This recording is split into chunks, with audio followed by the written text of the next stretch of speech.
passou a noite deitado, eu espero que todo mundo passou a noite deitado.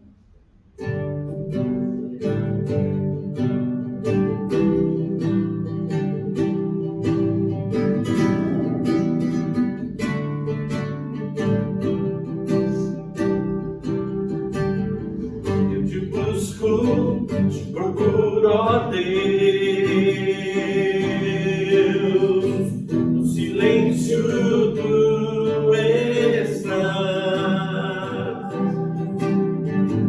Eu te busco, toda hora espero em ti, revela-te a mim, conhecer-te eu quero mais. Eu te busco, te procuro, ó Deus, no silêncio do estás. Eu te busco, toda hora espero em ti, revela-te a mim, conhecer-te eu quero mais. Senhor, te quero ouvir tua voz. Senhor, te quero mais. Quero tocar-te, tua face eu quero ver. Senhor, te quero mais. Seguindo para o alvo eu vou, a coroa conquistar. Vou lutando, nada pode me impedir, eu vou te seguir, conhecer-te eu quero mais. Senhor, te quero ouvir tua voz. Senhor, te quero mais. Quero tocar-te, tua face eu quero ver. Senhor, te quero mais. Senhor, te quero. Senhor, te quero ouvir tua voz. Senhor, te quero mais. Quero tocar-te, tua face eu quero ver. Senhor, te quero mais.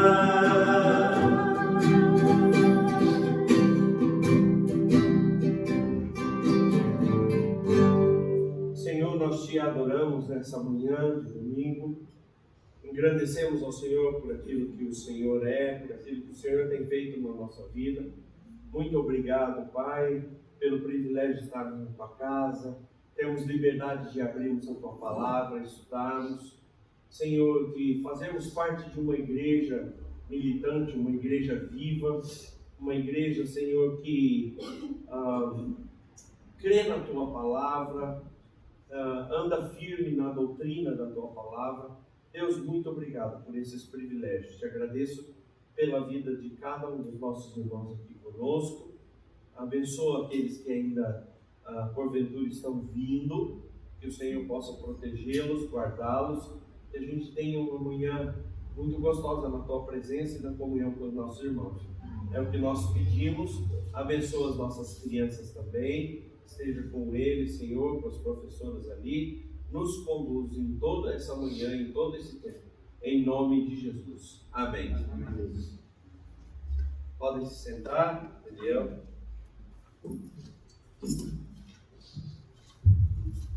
Esse microfone você tanto adora. Bom dia, irmãos. Bom dia.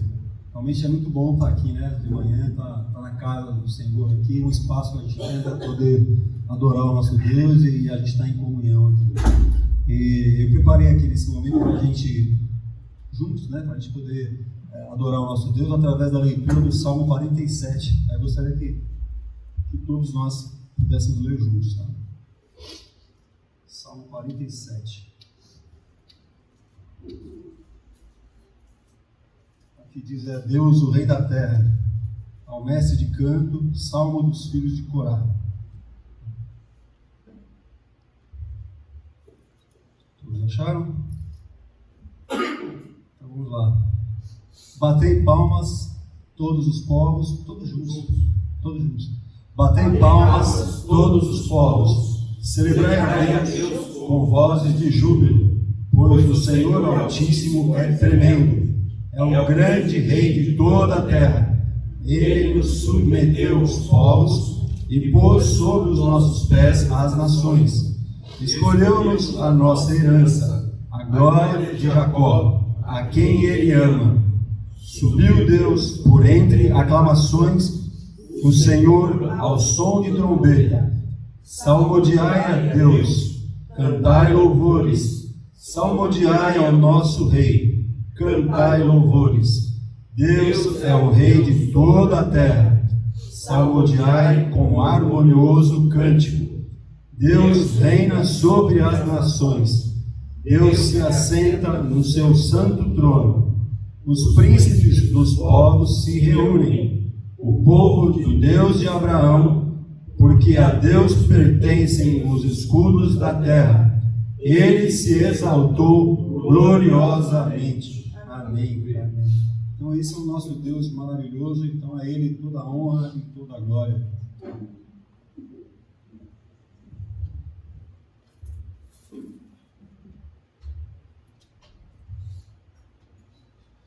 Que bom, privilégio. Chega aqui para frente, Paulo e Nana. Não precisa. Lilian também. Lilian não. Tati. Hoje eu estou. Olha o Jefferson, chegou aí. Podem se sentar aqui, ó, do lado do Jefferson ali. O Jefferson vai rolando para cá e a gente vai chegando para ficar todo mundo juntinho.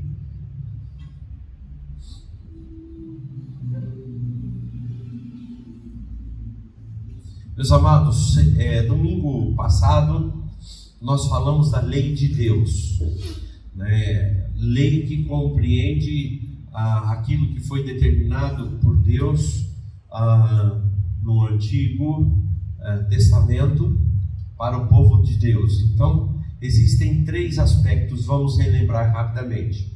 Quais os 3 aspectos da lei de Deus que nós vimos domingo passado?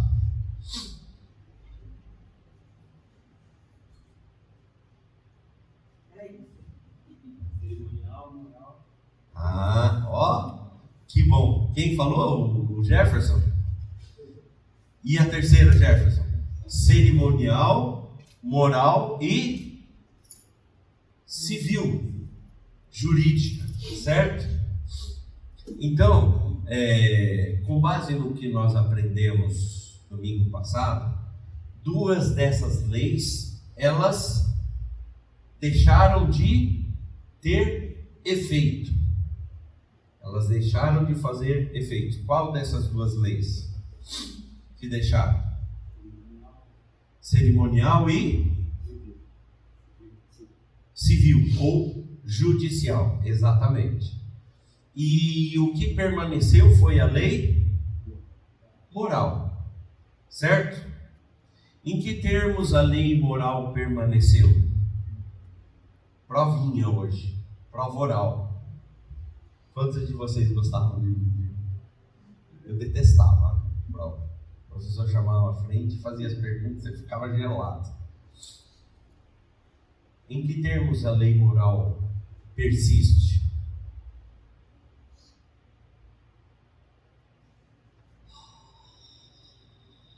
Silêncio. Bom, os mandamentos do Senhor com relação a uma vida de transgressões, ela mudou do Antigo para o Novo Testamento? Por exemplo, onde Deus estabelece os parâmetros daquilo que agrada a Ele e desagrada a Ele. Isso está implícito na lei moral. Essa lei cessou com o advento do Novo Testamento ou com a vinda de Cristo? Sim ou não? Não. Certo?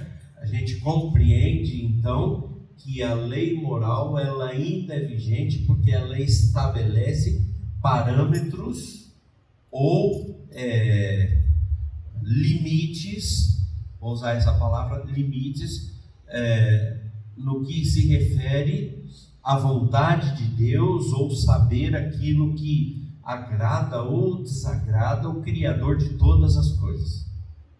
Achei interessante que ontem à noite eu estava pensando sobre isso, e hoje de manhã,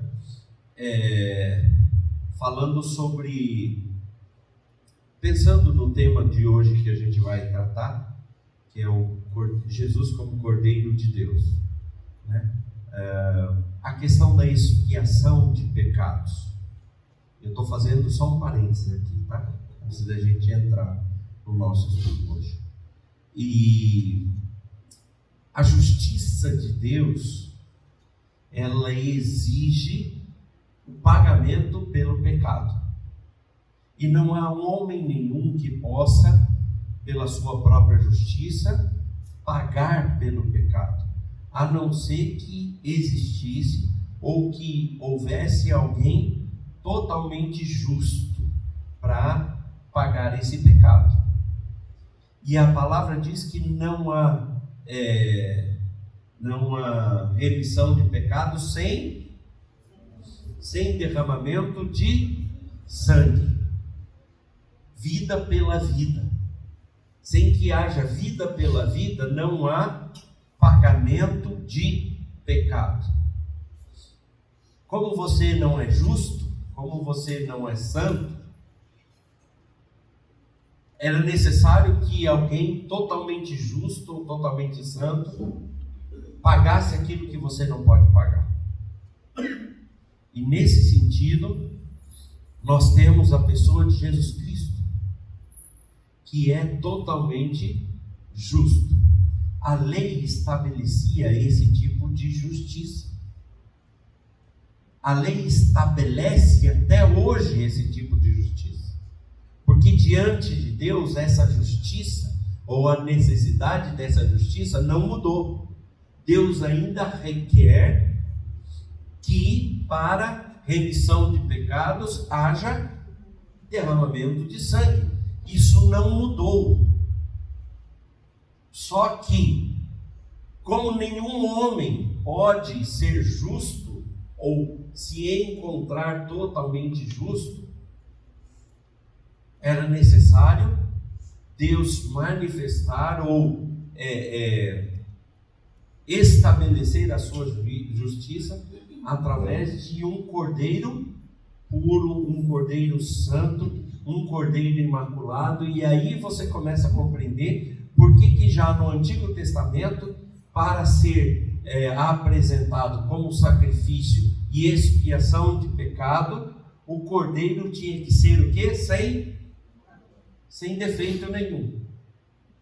Isso estabelece a lei. Mas hoje, no capítulo 20 da Confissão de Fé de Westminster, que é um dos documentos que estabelece a nossa doutrina, e nós temos que deixar sempre isso claro, nós não vivemos através de documentos criados a partir de visões, de profecias e outro tipo de coisa vindas de pessoas ou a partir de pessoas pecadoras.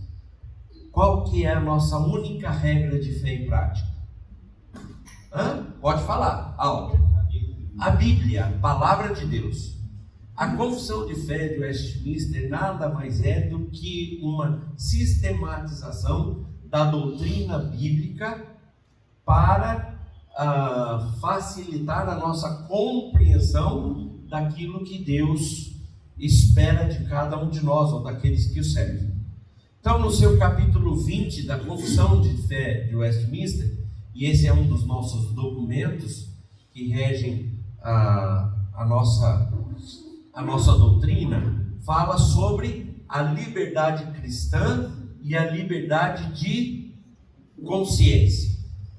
Liberdade cristã e liberdade de consciência. Bom, o que vem a ser isso? Em primeiro lugar, a gente precisa entender que no capítulo anterior nós falamos sobre a lei de Deus. Algo que é inflexível, algo que é exigido por Deus. Mas com o advento de Cristo, nós fomos alcançados pela liberdade dada em quem? Em Cristo Jesus. Se, pois, o Filho vos libertar, verdadeiramente sereis livres. Que liberdade é essa que a gente fala? Então vamos lá. Acompanhe comigo aí. A liberdade que Cristo, sob o Evangelho, comprou, sob ou debaixo do Evangelho, comprou para os crentes, consistem em serem eles libertos. Libertos de quê? E aqui é muito importante, porque a liberdade, ela estabelece limites também. Ela tem em si mesmo limites. E que limites são esses? Então, nós somos libertos do delito do pecado, da ira condenatória de Deus. Por que ira condenatória de Deus? Porque Deus não muda. Não é porque você é bonzinho que Deus vai, ai, que bonzinho que é o Jefferson, ele é tão bonzinho, ai, ele é calmo, ele gosta bastante dos filhos, então, ai, por ele ser tão bonzinho, eu vou salvar o Jefferson. Não. Deus não olha para a bondade humana. A palavra diz que nossa bondade, ou nossas atitudes, ou atitudes humanas boas, são como que trapo de imundícia diante de Deus. Então cuidado quando você tem uma pessoa que você gosta muito, não significa que Deus também não gosta. Deus gosta, Deus ama. Deus manifesta o seu amor e a sua graça comum é derramada sobre todos eles. Mas cuidado quando você acha que a sua mãe ou seu pai é tão bonzinho, eles foram tão bonzinhos, e aí terminou o dia das vidas deles, mesmo que eles não tenham confessado a Jesus como Senhor e Salvador. Ele era tão bonzinho que Deus amou ele e mandou ele para o céu. Bondade não salva ninguém. Se a graça de Jesus Cristo, a liberdade de Jesus Cristo não for derramada sobre a vida dessa pessoa, a ira de Deus, ira condenatória, necessidade de justiça de Deus, Criador de todas as coisas, goste de você ou não, concorde você ou não, seja feminista ou machista, ou direita ou esquerda, ou filósofo, ou religioso, ou teólogo, ou qualquer outro tipo de... Não interessa o que você seja. Quem criou você, quem inspirou vida em você, foi o próprio Deus, mesmo que você não concorde. Deus é autor de todas as coisas, e quando Deus cria, Ele cria com a sua própria autoridade. E Ele torna participante da vida comum aquele a quem Ele mesmo inspirou vida. Ele é o dono da vida. Isso faz com que, a partir do momento que todas as coisas foram criadas, e você mesmo foi criado, você passe a ter algo do próprio Deus. E a partir do momento que você tem algo do próprio Deus, ou faça parte da criação de Deus, logo o Criador tem direito à sua criatura. E aí entra uma distinção entre filhos de Deus e criaturas de Deus. Não é porque você nasceu que você é filho de Deus, você é criado por Deus. É diferente. Todos são filhos de Deus? Não. A única pessoa que pode se tornar filho de Deus por adoção, e a palavra diz isso em Efésios 4, é aquele que confessar o nome de Jesus Cristo. Por quê? Porque Jesus Cristo é o Cordeiro perfeito, aquele que através da sua própria vida ou do derramar do seu sangue puro e precioso comprou a dívida que seria sua e minha, nossa. Então, a maldição do pecado lançada sobre o homem, ela requer pagamento diante de Deus. E nesses termos, a ira de Deus, ela se manifesta sobre todo o homem. Todo homem está debaixo da ira de Deus nesse sentido. E requer justificação, requer pagamento. Então, nós somos libertos, e essa liberdade cristã e liberdade de consciência, nós somos libertos dessa ira condenatória de Deus. Da maldição da lei moral e em serem livres do poder desse mundo, do cativeiro de Satanás, do domínio do pecado, do mal das aflições, do aguilhão da morte, da vitória da sepultura e da condenação eterna, como também em terem livre acesso a Deus, em lhe prestarem obediência, não movidos de um medo servil, mas de amor filial e espírito voluntário. Nós temos conteúdo aqui, nesse parágrafo, para ficarmos falando a manhã inteira sobre isso.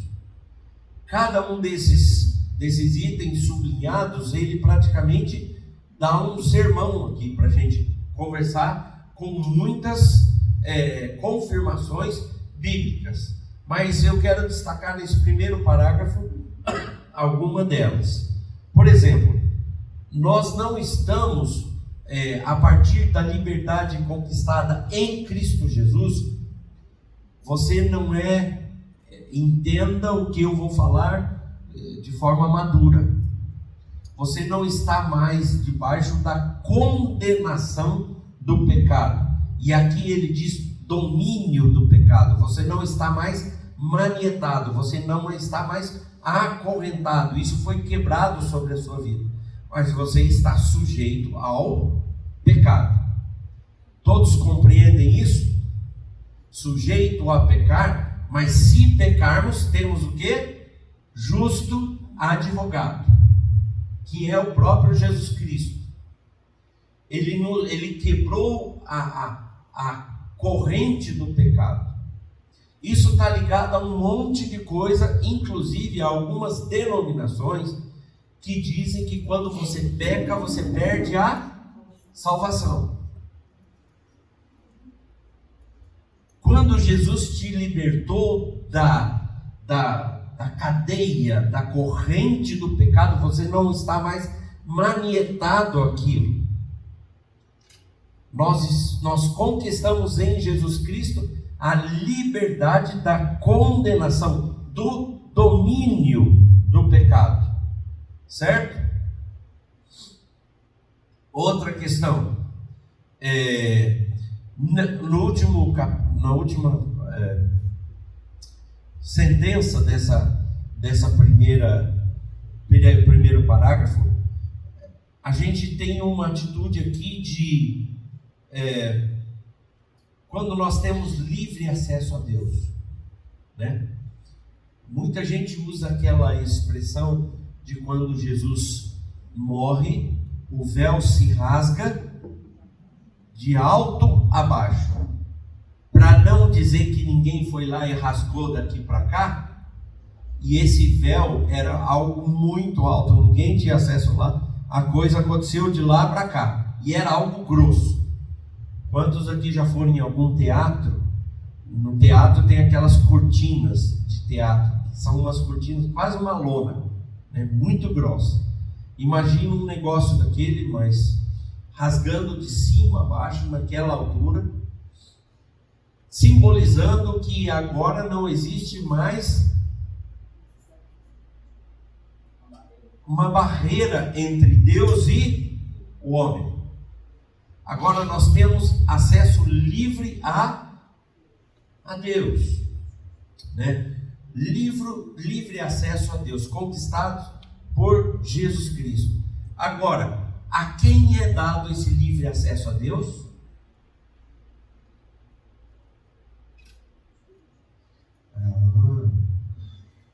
Preste atenção nisso. A gente vive num país religioso.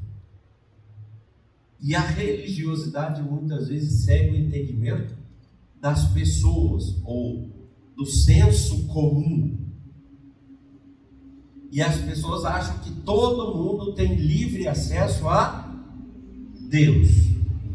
Mas quando a gente entende a confissão e a doutrina, a gente vê que quem tem livre acesso a Deus?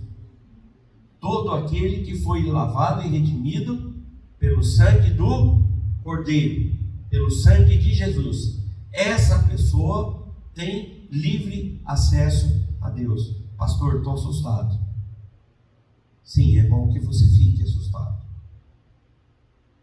Porque se nessa manhã você ainda não tem certeza da sua salvação, saiba que você não, dentro da que a palavra diz, esse acesso livre a Deus não é dado a você. Você está debaixo da graça comum de Deus.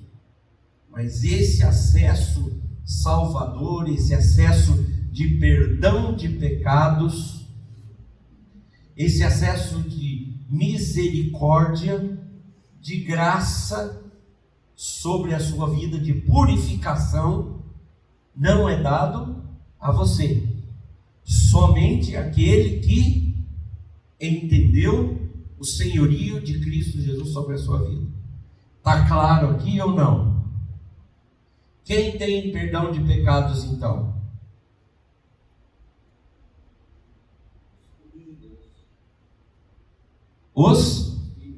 Muito bem, você compreendeu. Só tem perdão de pecados aqueles que são filhos de Deus. Não adianta você pular 7 dias de carnaval e na quarta-feira de cinzas você ir lá, alguém jogar uma cinza sobre você, ou você fazer penitência e pronto, estou purificado. Isso é uma produção da mente. Você não foi purificado, você não teve perdão. Só tem perdão quem foi redimido, lavado pelo sangue de Jesus Cristo.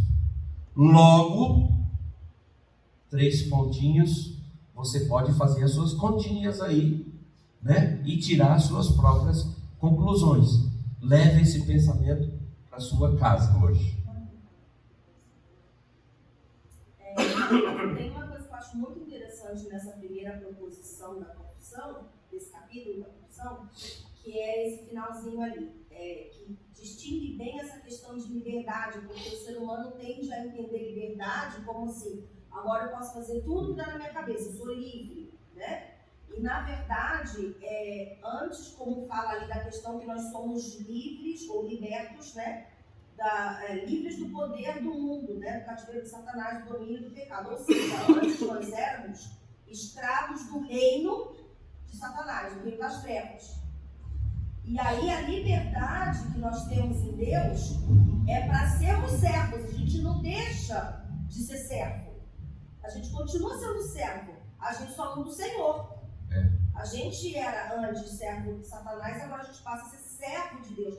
E é interessante que é isso, a gente passa a ter liberdade para obedecer a Deus.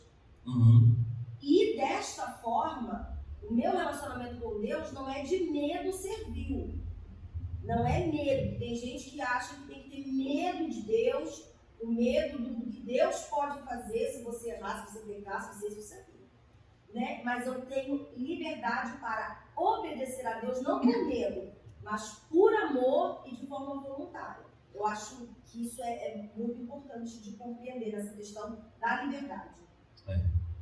Amor filial aqui não é filial 43, filial 2 da empresa, não. Amor de filho mesmo, né? Amor de quem conhece o seu pai, de quem ama o seu pai. Todos esses privilégios eram comuns também aos crentes debaixo da lei. Agora a gente pega da lição anterior. Que lição anterior? Lembra que no domingo passado a gente falou, as pessoas eram salvas no Antigo Testamento pelo cumprimento da lei ou pela fé?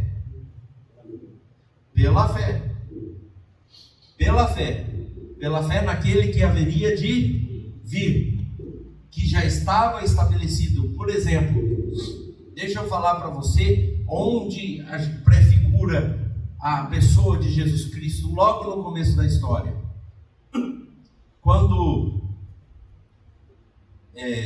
Eva peca e depois leva, ou Adão peca, eu não vou dizer Eva leva Adão a pecar, mas Adão peca também, porque ele quis pecar, né? Não é culpa da mulher, é o pecado de Adão. Tem gente que massacra a mulher e o próprio Deus lança uma justiça um pouco diferente sobre a questão do sexo feminino, mas esse não é o caso, não é a nossa discussão agora. Mas logo depois, Deus vem ter com eles no jardim, na viração do dia, e aí ele chama quem? Ele chama Adão. Adão é primeiro homem, né? A gente chama de Adão, é Adão. É o primeiro homem. E ele chama, e aonde que está Adão? Está onde? Ele com Eva. Aí Deus fala, por que você está escondido? O que te fez ter necessidade de se esconder agora? Aí já começa aquela desculpaiada toda que vocês conhecem, ele jogando a culpa em Eva, né? Que é o que o homem mais faz quando ele é colocado, quando um ser humano é colocado na esquina ali, né, para ser julgado, a primeira coisa que ele faz é tentar achar um bode expiatório, alguém em quem ele joga a culpa. Ele não assume a culpa para si. E depois o que acontece? Deus vê que eles estão cobertos a sua nudez com folha de quê? De figueira. Mas a folha de figueira não é suficiente para encobrir pecados. O que precisa para encobrir pecados? Sangue. Pela primeira vez, alguém inocente, que não tem culpa no cartório por conta do pecado de Adão, tem que pagar com a sua própria vida para que a nudez, a vergonha, o pecado de Adão seja encoberto. Esse primeiro sacrifício de um inocente prefigura quem? Quem que era o inocente que teve que morrer por você e por mim e por todos nós? Você já pensou nisso? Eu acho que já. Mas a partir dali, a pessoa, a figura do Cordeiro justo, do Cordeiro santo, daquele que é puro e precisaria derramar o seu sangue, é estabelecida. Isso se dá no Antigo Testamento.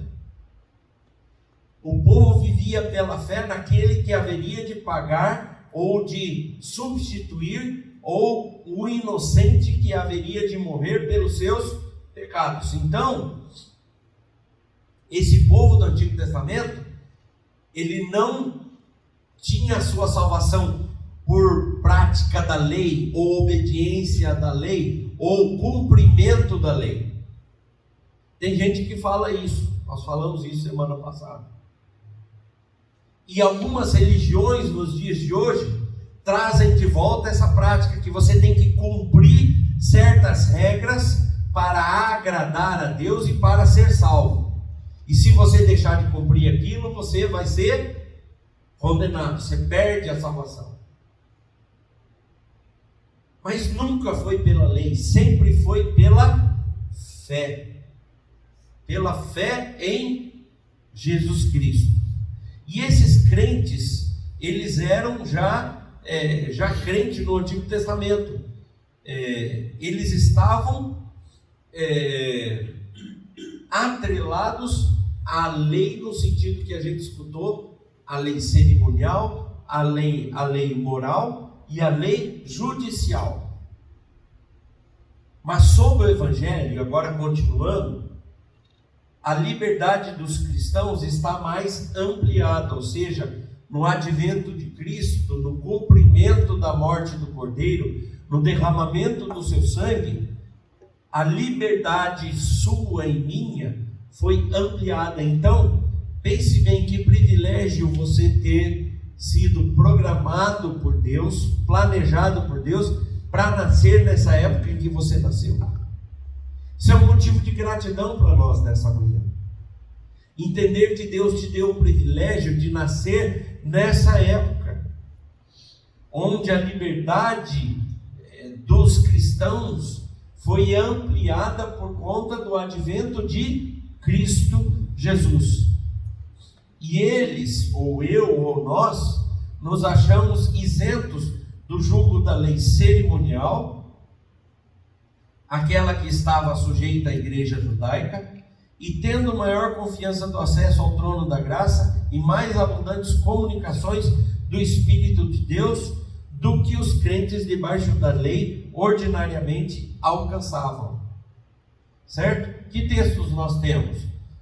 Tito 2,14, o qual a si mesmo, falando de Jesus Cristo, se deu por nós a fim de remir-nos de toda iniquidade e purificar para si mesmo um povo exclusivamente seu, zeloso de boas obras. Gálatas 1,4, o qual se entregou a si mesmo pelos nossos pecados, para nos desarraigar desse mundo perverso, segundo a vontade do nosso Deus e Pai.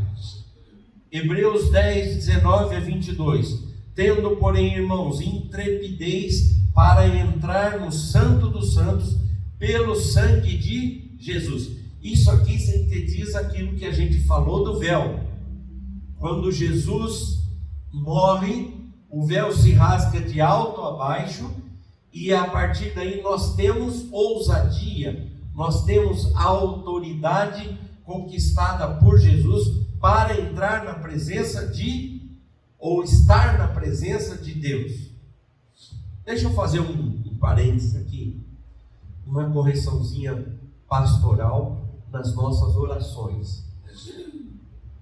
Cuidado, muita gente ora, eu não sei, eu nunca escutei a oração, eu não lembro de ter ouvido a oração de vocês, mas cuidado quando você diz, agora entramos na tua presença, nas orações, ou no momento de louvor, agora vamos entrar na tua presença. Você já saiu da presença de Deus, meu querido? Esse negócio de entrar na presença de Deus está relacionado muito mais a um contexto veterotestamentário, onde o sacerdote tinha que se purificar para se apresentar puro na presença de Deus, no Santo dos Santos. A partir do momento que Jesus nos introduziu pela sua própria autoridade, nós temos acesso livre diante de Deus. Quando você está no trânsito, você pode acessar Deus, você está na presença de Deus, você está na sua casa, entra no seu quarto, fechada a porta, você acessa a presença de Deus. Na igreja, na comunhão, no culto, você está na presença de Deus. No mercado, você está na presença de Deus. Quando você está pecando e quando você está fazendo coisa errada, você continua onde?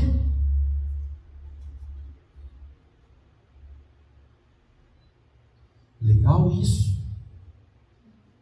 Você não sai da presença de Deus quando você está mentindo, quando você está em lugares onde você não deveria estar, quando você está olhando coisas que não deveria estar e ver. Nós não entramos na presença de Deus. Ah, Senhor, agora entramos na tua presença. Não entramos não, querido. Você já está o tempo todo. Só que na sua cabeça, para tornar mais fácil e para justificar o seu pecado e o fato de você ser um pecador, né? Ia falar uma palavra aqui, mas ia ficar muito pesado. Mas você diz: ah, agora vamos entrar. Eu sou santo, agora eu vou me purificar, colocar uma máscara de santidade e vou ao culto no domingo. Mas não existe isso. Nossa justiça, a tua justiça, a tua máscara é trapo de imundícia diante de Deus. Se você não tiver uma vida reta lá no seu silêncio, lá na sua casa, lá no seu casamento, lá em todos os lugares, meu querido. Por isso você precisa da misericórdia de Jesus sobre a sua vida. Entende isso? Por isso nós não somos nada, não somos ninguém. Eu não sou melhor que você, você não é melhor que eu, porque tanto eu quanto você, uma vez que nós fomos criados por Deus, nós precisamos da sua graça. Então, tendo, porém, irmãos, intrepidez para entrar no Santo dos Santos pelo sangue de Jesus, e não é por você, aproximemo-nos com sincero coração, em plena certeza de fé, tendo o coração purificado da má consciência e lavado o corpo com água pura.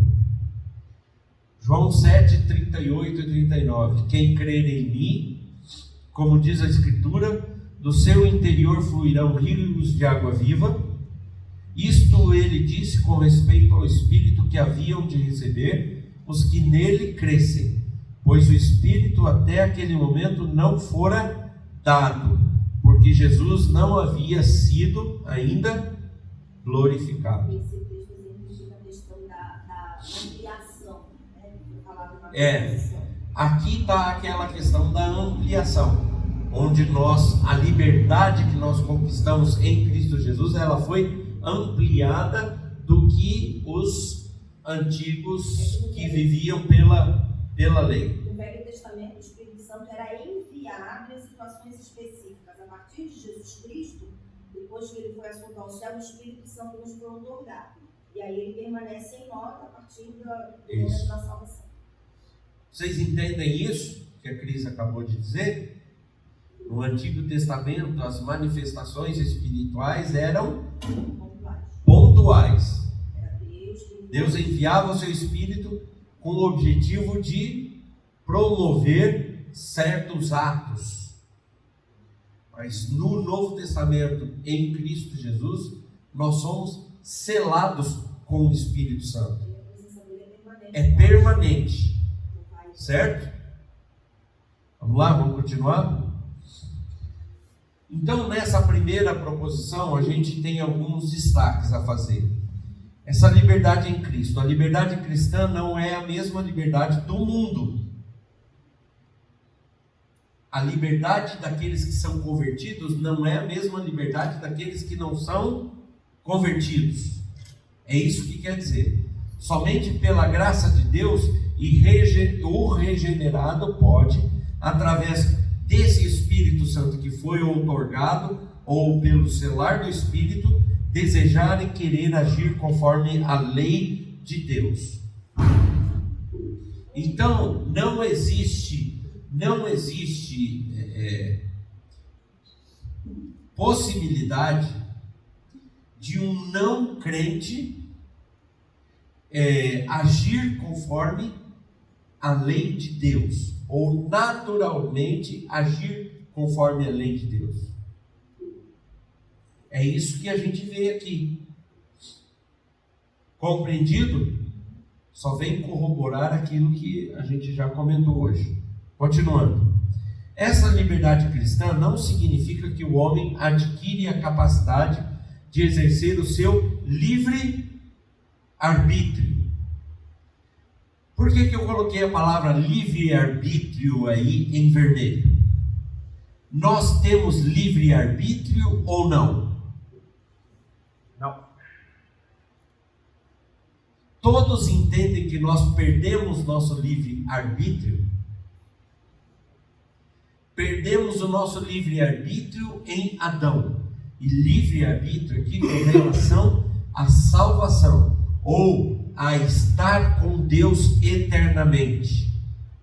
Nós fomos criados para sermos eternos.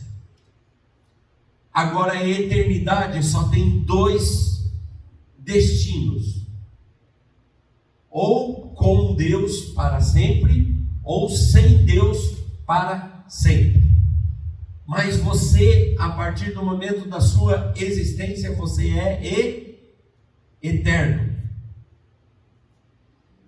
Uma vez que você é eterno, para definir a sua eternidade, a sua existência posterior eterna, você teria direito de fazer escolhas.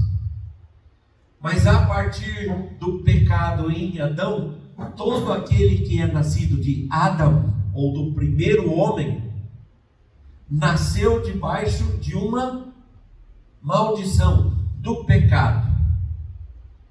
Você não é destinado a viver com Deus eternamente. Você está afastado de Deus. Mais uma vez eu uso aquele texto que diz: em pecado me concebeu minha mãe. Não é pecado sexual da sua mãe com seu pai, é debaixo da maldição do pecado. Você está debaixo da maldição do pecado, em pecado, em estado de pecado.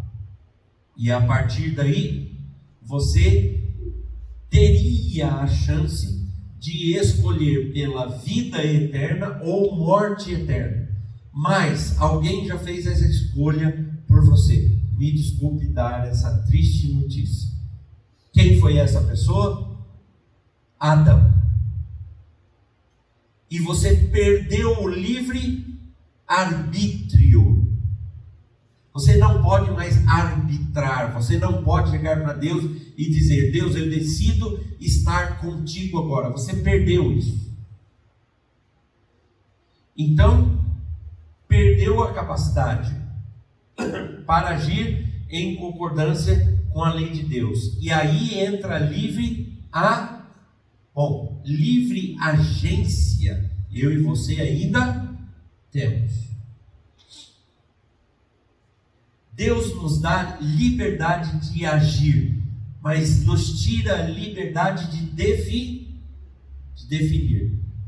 Quem define é Ele, mas quem age no sentido de escolha somos eu e você. No sentido não de escolha da salvação, mas o que fazer, tá?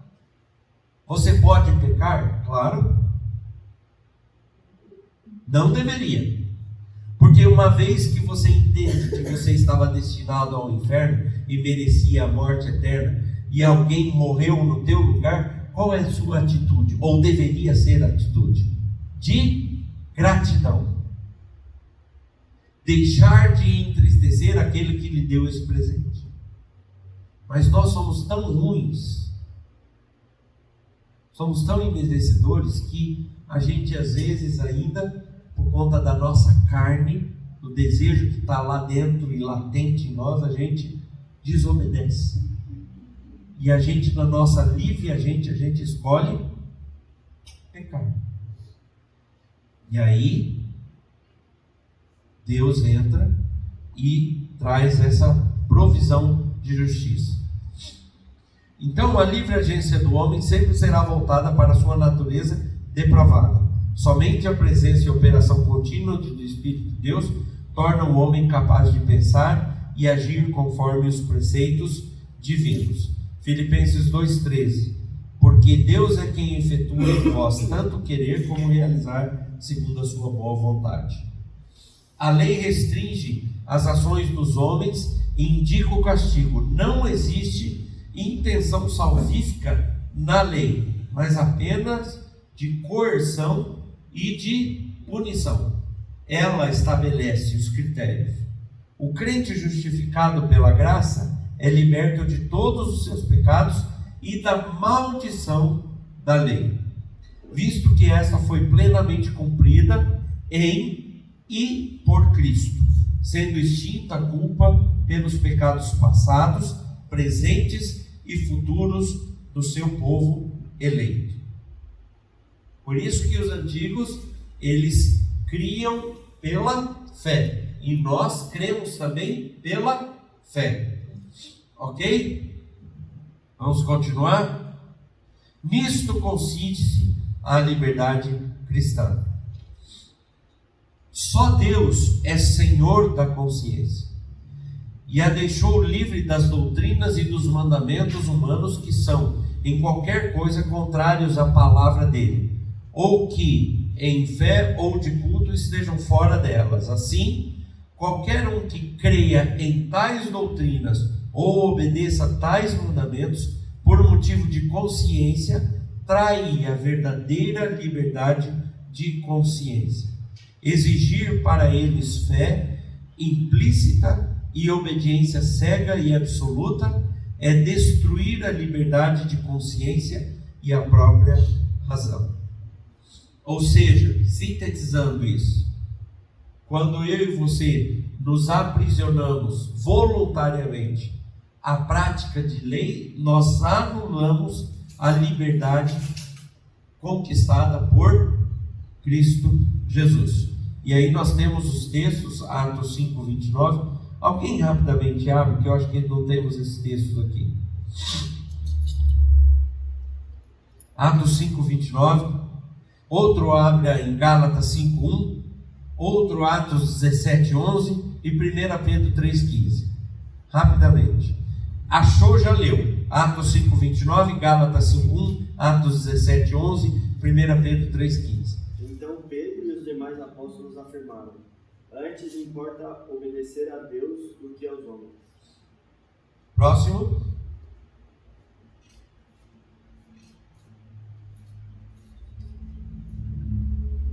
Gálatas 5:1, quem achou pode ler. Para a liberdade foi que Cristo nos libertou. Permanecei, pois, firmes e não os submetais de novo a jugo de escravidão. Esse texto é muito claro, né? Muito claro. Atos 17:11. Ora, esses de Bereia eram mais nobres que os de Tessalônica, pois recebiam a palavra com toda a avidez, examinando as Escrituras todos os dias para ver se as coisas eram de fato assim. 1 Pedro 3,15. Antes, santificai a Cristo como Senhor em vosso coração, estando sempre preparados para responder a todo aquele que vos pedir razão da esperança que há em vós. Razão da esperança que há em vós.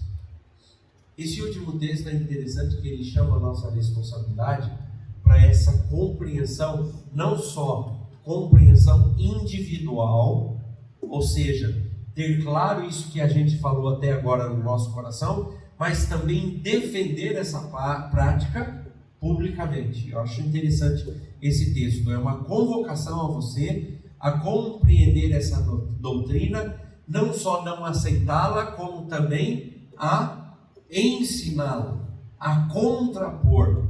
Quando alguém fala para você, aquele texto que o Jefferson leu, de voltar às práticas, judaizantes, ou seja, impor para você a prática da lei, você falar, não, a Bíblia diz, e não é isso que a Bíblia diz. A Bíblia diz que nós somos libertos em Cristo Jesus. Segunda proposição, doutrinas e mandamentos humanos versus doutrinas e mandamentos divinos. Efeitos libertadores do senhorio de Cristo. Deus é Senhor sobre a nossa consciência. Ele é Senhor sobre todas as coisas. Entendeu? Uma vez que você foi liberto por Cristo, a sua consciência não deve ser mais manipulada, ela não deve ser mais norteada por pessoas, por situações de leis cerimoniais ou leis judiciais, mas pela própria lei moral estabelecida por quem? Por Deus. Tá? Todos regenerados e não regenerados, certo? Fomos feitos à imagem e semelhança de Deus. Isso aqui não é privilégio só dos cristãos. Isso é manifestação da graça comum de Deus. Ele nos dotou de um senso do que é reto, bom e verdadeiro. Somos livres das doutrinas humanas. Somos livres em nossa fé e culto cristão. Não somos manipulados por líderes cristãos. Isso é importante.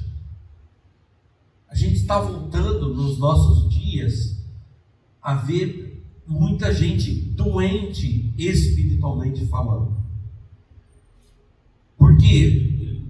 Por questões de educação religiosa, eles não são mais autossuficientes no sentido de buscar a vontade de Deus, de entender as Escrituras. Eles são levados por ventos de doutrina. Vocês já viram essa expressão na palavra? É mais fácil obedecer um cara que diz e dá uma receitinha: 7 dias para ser feliz, 3 dias para ser liberto da escravidão, né? A unção do copo d'água, do ramo de arruda, da cruz benzida, do martelinho da salvação, do arco de ouro da libertação. E assim, a gente está vendo isso. Misericórdia. Você tem que ser uma pessoa que não recebe isso, que não aceita isso, e que biblicamente, doutrinariamente se levanta contra esse tipo de prática e de coisa. Atos 5:29. Antes importa obedecer a Deus do que aos homens. Todo homem debaixo da autoridade de Deus traz em si a consciência do Deus vivo, o que o torna responsável perante si mesmo. Além dessa consciência, Deus se revela de forma salvífica, pessoal e particular apenas e tão somente à consciência de quem? Dos seus filhos. E unicamente através do quê? Da Escritura. Por isso nós damos tanta ênfase ao estudo da palavra de Deus. Porque é ela quem nos conduz, é ela quem estabelece os limites, é ela quem nos ensina, é ela quem nos liberta. Certo? Por esse motivo, o Filho de Deus se dirige somente pela palavra, rejeitando com veemência toda e qualquer revelação extra-bíblica trazida pelos homens. Alguém já compartilhou com vocês sobre uma profecia que recebeu, sobre uma visão que alguém teve dele, e nem ele mesmo teve, foi alguém que teve uma visão sobre a vida dele e chegou, e essa pessoa vive agora escravizada por conta daquela revelação, daquela profecia, daquela visão. Querido irmão, querida irmã, se isso não for confirmado pela palavra de Deus, foge dessas coisas. Foge dessas coisas. um lugar onde a palavra te alimente, onde a palavra de Deus te dirige. Mas pastor, isso é muito redundante, toda a igreja que a gente vai, abre a Bíblia e fala da palavra. Muito bem. Mas eles te ensinam a estudar as Escrituras? Eles ensinam você a interpretar aquilo que você lê? Não, eles não ensinam como interpretar e como estudar a Bíblia. Então, tá aí uma boa dica. Certo? Vamos lá? Para isso, o crente precisa conhecer a Escritura. Pois como saberá distinguir entre o verdadeiro Evangelho e a vã palavra do homem? Quem ama a Deus foi primeiro amado pelo próprio Deus. O amor a Deus é o amor pela palavra. Quem ama a Deus, ama a Escritura e toda a sua vida é dirigida por ela. E aí Atos 17:11. Ora, nós lemos aqui já. Estes de Bereia eram mais nobres que os de Tessalônica, pois receberam a palavra com toda a avidez. Avidez é fome, interesse. Examinando, vírgula, né? É duro quando tem uma vírgula na nossa vida, né? Ninguém gosta muito de vírgula, porque seria tão bom assim, né? Receber a palavra com avidez somente. Isso a gente faz, e muita gente faz hoje. Vírgula, tem um acréscimo a isso. Não basta só receber a palavra com avidez, mas temos que examinar as Escrituras. E os de Bereia se destacavam porque eles faziam exatamente isso. Você faz isso? Você confere para ver se as coisas são mesmo assim? Se é realmente aquilo que a palavra de Deus quer dizer, ou você assume para você como verdadeira a palavra de qualquer homem? Os de Bereia eram mais nobres, porque eles examinavam as Escrituras todos os dias, para ver se as coisas eram de fato assim. A liberdade também traz consigo responsabilidades. Liberdade sem responsabilidade não é liberdade, é libertinagem. Você faz aquilo que dá na sua cabeça. E de libertinagem o mundo está cheio. Vamos quebrar as regras. Regras não são boas. Regras aprisionam o homem.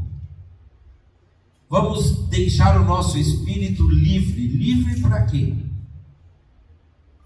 Livre no seu conceito.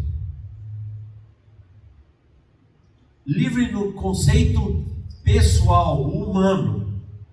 Mas engana-se o homem, porque quando ele diz vamos ser livres no meu conceito, ele vai contra a sua própria natureza, porque ele não foi criado para ser livre. Ele foi criado, todos nós fomos criados para servir. Ou servimos a Deus, ou servimos ao... Quando eu não quero me submeter ao serviço, eu digo, eu quero ser livre. Mas você não tem como ser livre. Desculpa te dar essa triste notícia hoje. Você ou vai ser servo de Deus, ou vai ser servo do inimigo, do diabo. Não há liberdade fora de Deus. E aí não nos resta muita escolha, não é verdade? Uma vez que somos conscientes disso, sabemos disso, temos que ir para a palavra, temos que estudar, para ver qual é a vontade de Deus para as nossas vidas. Toda doutrina não bíblica deve ser rejeitada com firmeza e ousadia, juntamente com os seus mestres, ou aqueles que ensinam essas doutrinas, pois a consciência do cristão está presa somente à palavra, e não devem respeito e consideração a nenhuma outra doutrina ou filosofia. E aqui vem uma advertência. Por mais que o crente evite julgar as pessoas, aquelas que pregam doutrinas antibíblicas devem ser tão evitadas quanto as suas próprias doutrinas.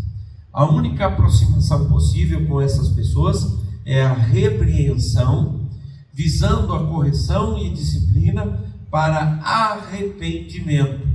Mas isso se a pessoa mostrar receptividade. Caso contrário, o afastamento se faz necessário. A gente tem que fazer uma escolha. Depois que Jesus nos alcançou, a gente tem que saber quem a gente quer seguir de verdade. Não dá para conciliar o mundo com as coisas de Deus. E você vai aprender rapidamente isso. Mesmo que você queira conciliar as suas velhas amizades, seus velhos relacionamentos, mas uma coisa não habita, porque a inclinação da carne não é a mesma inclinação do Espírito. E se Deus colocou o Espírito Santo dentro de você, logo a sua inclinação deve ser uma inclinação espiritual. E você não consegue. Luz com trevas, elas não se misturam. Se você entrar num quarto escuro, totalmente escuro, por menor que seja a luz que você acenda, se você acender uma lamparina, a escuridão vai embora. Se você acender um holofote, a escuridão vai embora. Elas não habitam no mesmo lugar. Por isso é essa advertência para a nossa vida. Romanos 16, 17. Rogo-vos, irmãos, que noteis bem aqueles que provocam divisões e escândalos, em desacordo com a doutrina que aprendestes. Afastai-vos deles. Aqueles que, sob o pretexto de liberdade cristã, cometem qualquer pecado ou toleram qualquer concupiscência, destroem por isso mesmo o propósito, o fim ou a finalidade da liberdade cristã. A finalidade da liberdade é que, sendo livres das mãos dos nossos inimigos, sem medo sirvamos ao Senhor em santidade e justiça diante dele todos os dias da nossa vida.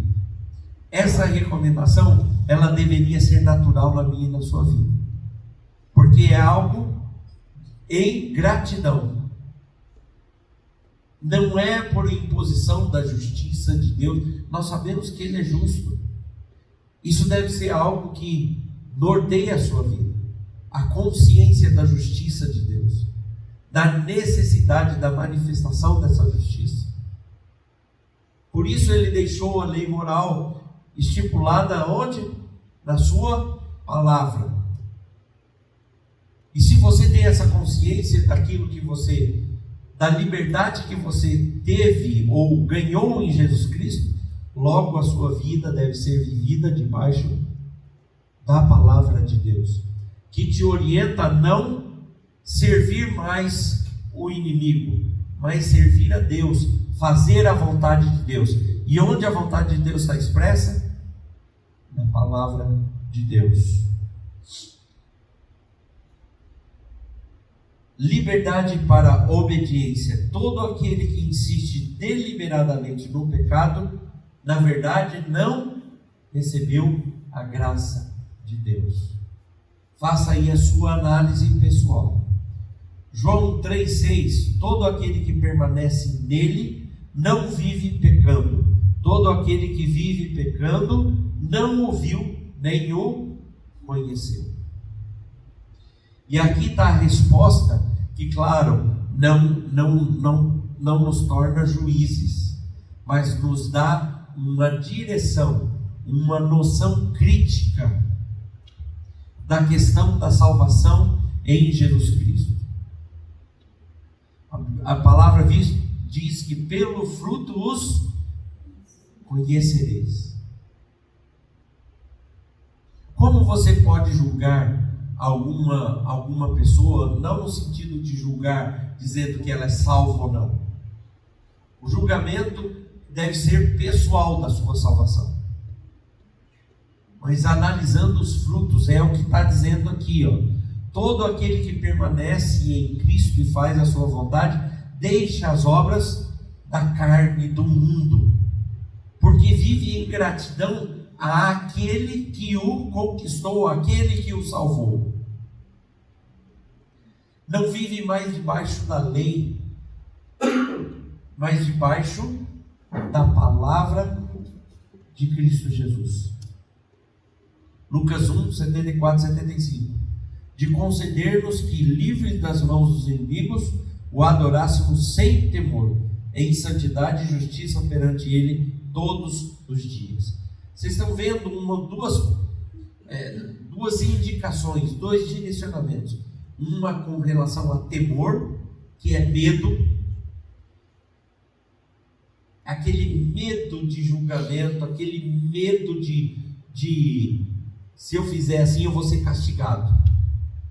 Temor aqui é mais no sentido de reverência. O cristão, ele tem reverência, ele tem respeito, ele conhece, ele deve conhecer aquele que alcançou, que o salvou, que o justificou, que o libertou, e a gente está falando liberdade, né? Que o libertou do poder da condenação do diabo, do pecado, das trevas. Tá bom? Gálatas 5,13. Porque vós, irmãos, fostes chamados à liberdade, porém não useis da liberdade para dar ocasião à carne. Antes sede servos uns aos outros pelo amor. Visto? Antes de entrar na parte da proposição, eu acho interessante quando a confissão de fé apresenta a terceira proposição, porque nela a gente entende essa questão que tem denominações que não creem justamente na doutrina da eleição, não acreditam na doutrina da eleição por causa dessa questão. Então se eu estou salvo para sempre, eu posso pecar à vontade. Então é importante a gente ter esse entendimento a respeito dessa terceira proposição, porque ela esclarece exatamente isso. Nós fomos chamados à liberdade para a obediência. Então, por quê? Porque pela salvação, o meu fruto será de uma pessoa salva. Eu não vou usar dessa liberdade para viver em pecado. Então, isso precisa ficar claro para nós que cremos que uma vez que Deus nos outorga a salvação, essa salvação é para sempre. E as pessoas que acreditam que perde-se a salvação, eles não têm esse entendimento de que a liberdade é para a obediência. Apesar da distração aqui todo mundo entendeu o que Cris disse? Conseguiram prestar atenção lá?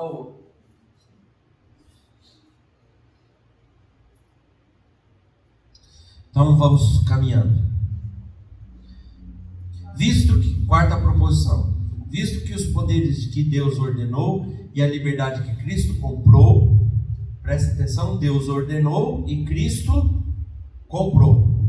A justiça de Deus exige uma paga e Cristo pagou, então Cristo comprou. Não foram por Deus designados para destruir, mas para que mutuamente nos apoiemos e preservemos uns aos outros.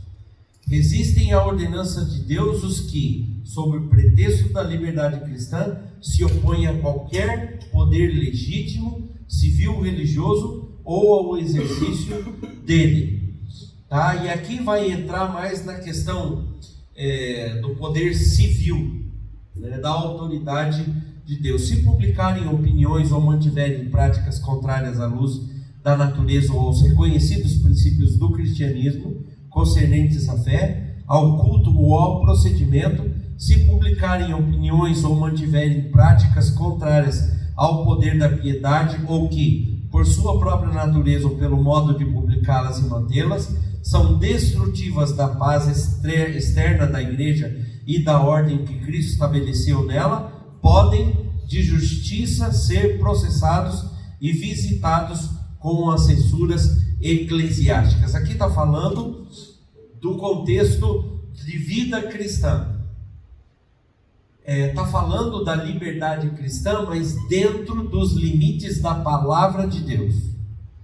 Se a palavra de Deus doutrinariamente nos impõe limites, nos impõe condições, se desobedecermos essas condições, esses limites, àqueles que foram salvos por Jesus Cristo, nós somos passíveis de, entre outra palavra, de disciplina, de correção, de censuras eclesiásticas, tá?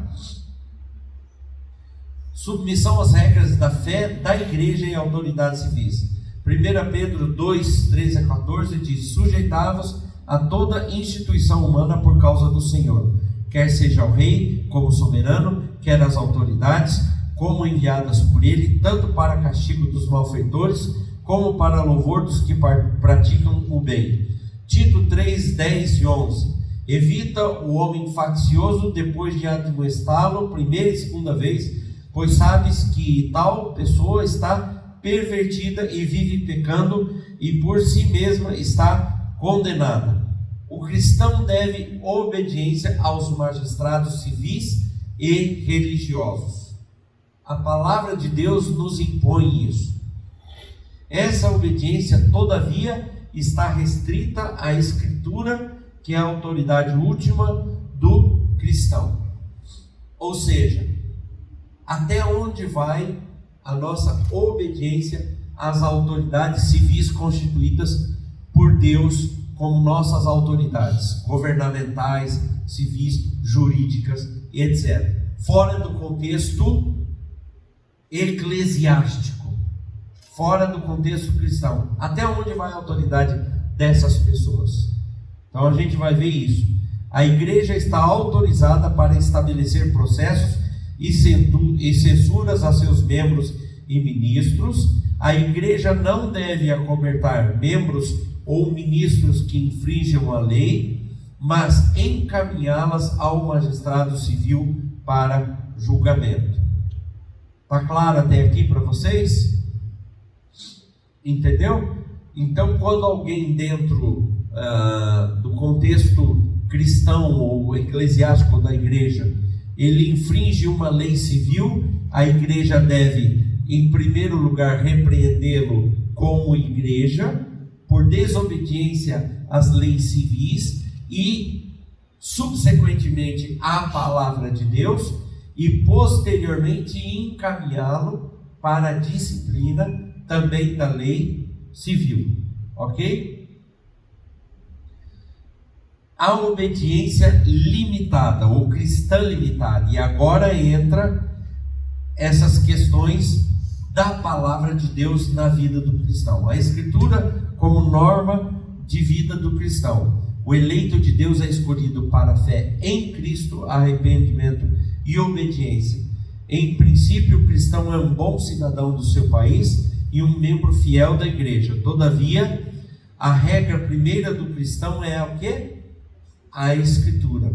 A obediência civil e religiosa é limitada pela lei de Deus. Quando a consciência do crente o acusa pela obediência civil ou religiosa estar acima, além, aquém ou contra a Escritura, o crente deve resistir com argumentos baseados solidamente na palavra. E aqui deixa eu fazer uma colocação. Cuidado com essa questão, porque ela não dá prerrogativa para eu e você nos revolucionarmos violentamente contra alguém que não concorde com os nossos ideais bíblicos ou escriturísticos. A Bíblia diz que nós devemos argumentar, devemos dialogar. Por exemplo, o que é a perseguição cristã? E aí você deve se submeter pacificamente a até perseguição em nome de Jesus. É fato guerrear e lutar e matar por conta da fé? Posso fazer essa pergunta para vocês? É isso que esse parágrafo está dizendo? Se rebelar, existem. Mas o que o cristão é chamado a fazer? Se for necessário, o custo da obediência, pagar com a sua própria vida. Mas não se insurgir violentamente contra qualquer tipo de autoridade. Existe uma diferença. Você está entendendo? Isso está bem claro para você? Isso é importante na vida cristã. Porque às vezes a gente quer vencer as pessoas pelo argumento e pela imposição da nossa autoridade. Violentamente e não amorosamente, como o próprio Jesus ensinou.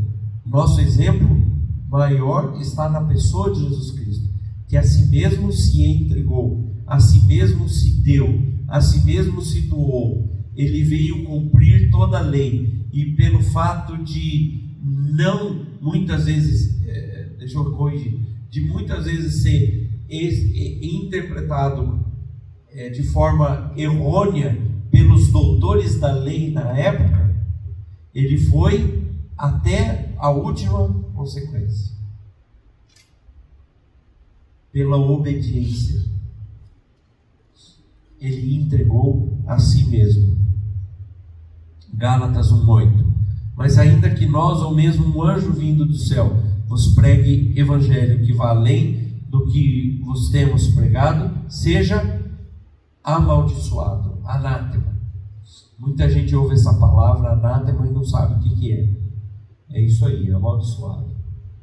A igreja deve orar para que o Estado desempenhe bem a sua obrigação.